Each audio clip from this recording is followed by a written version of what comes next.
আচ্ছা, তেলটা আমি বাটিতে ঢেলে নিয়েছি। লুচি করার তেলটা ঢেলে এবারে সর্ষের তেল দিয়েছি কড়াইতে, একটা লঙ্কা দিয়েছি, দুটো তেজপাতা দিয়েছি, আর একটু জিরে ফোড়ন দিয়ে দিচ্ছি। দিয়ে এবার এতে আমি আলুগুলো দিয়ে দেবো। দেখো আলুগুলো দিয়ে দিচ্ছি।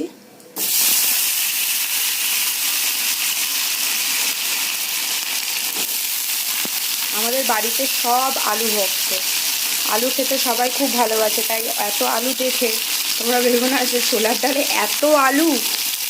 আমার মেয়ে খাবে, ওর জন্য একটু আলু, ওর বাবা আলু খেতে ভালোবাসে তাই একটু আলু, সব আলু ভক্ত। ডাল ঢেলে দিচ্ছি।